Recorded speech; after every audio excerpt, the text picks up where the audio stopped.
In this video, I'll discuss common wedding photography mistakes wedding photographers make on wedding days.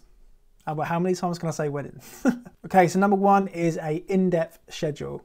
With the wedding schedule, you need to make sure that you print it. Now, don't do what I do and get a printer which signs you up for a monthly subscription. Do not get that. Get a normal printer and just print out the wedding schedule, and also have a copy on your phone.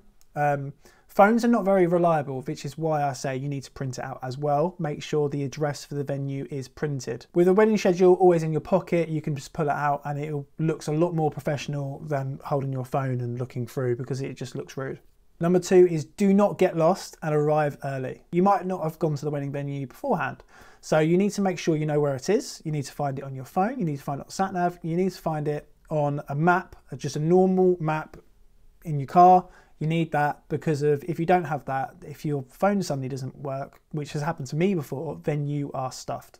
You also need to arrive early. Typically, I live quite close to London and the traffic is insane sometimes. All it takes is one little accident or a car to break down and you can just stay on the standstill for 2 hours. So you really need to get there nice and early. What I've started doing lately, if I've been to the venue before and then had to get there too early, I will go to a garden centre around the corner and just have a little look around, buy some houseplants and have a coffee. Number three is bring a spare flash battery or LED panel. So you never really know what the lighting scenario is going to be until you get to the wedding venue. So recently I went to a wedding venue and they had this white marquee, and then one end was white and the other end was totally black because if it was the dance floor end. And I was just thinking, oh my God, how on earth am I going to light this? And using flash into black, can't really bounce it. Didn't have a mag mod on me, but I did have this LED light panel. I just held it next to my camera and it lit people up nicely, and it was actually quite helpful. The flash did run out of battery before that because I was using such a high flash power. More about flashes in the future video, but yeah, you really need to make sure you have a spare battery, because I didn't have a spare battery at that time, but the LED light panel saved me.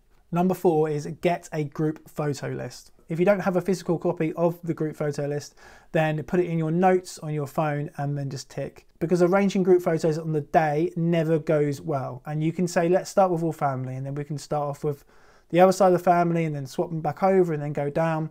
But there will always be a photo you'll miss and they'll be upset and you'll get the blame because you're the wedding photographer. And even though people don't book us for our group photos, people do expect nice photos of their friends and family. So that's something to bear in mind. Number five is make sure you get photos of the couple with their parents together and separately. And typically, literally every single wedding never puts their parents on their group photo list, and I really recommend you take these photos, because typically some people will forget to hang out with their parents all day and they won't naturally be near them, so you can't just go, hey, can I just get a picture of you and your mum, you and your dad? So yeah, you need to have that in the back of your mind all the time, because I learned the hard way.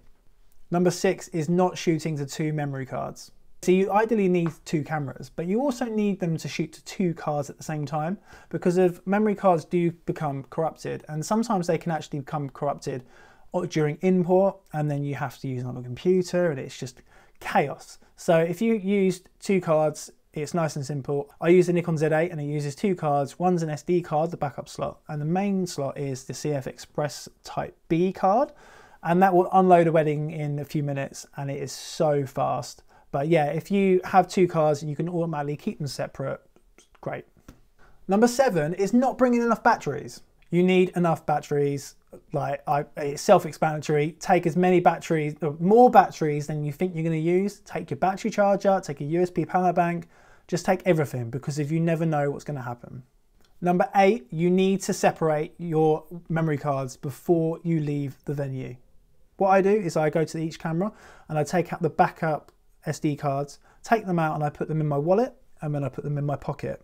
That way, if I don't know, if I get into an accident or if I get mugged or carjacked or anything, I go into a petrol station and I think, you know what, like, it's okay, I'm not going to get robbed. The car's not going to get robbed, so I can go to a petrol station, I've got my eyes on the car all the time. Someone comes along, robs your car, then you've lost all the photos. So always keep a copy on you.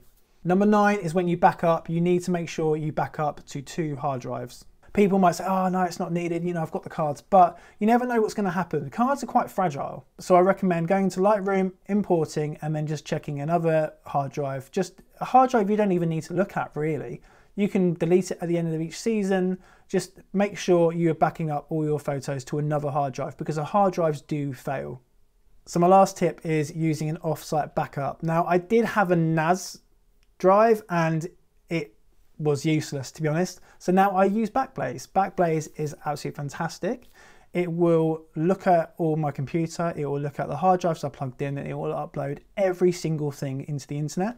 It's very cost effective. I think it was like 70 bucks for the year, and it's unlimited. Now I have multiple terabytes in Backblaze and I just can't get enough of it. It's like the best thing that and Studio Ninja are probably the best things I've purchased for my business. So I hope these little tips have been valuable, and I'll see you in the next video.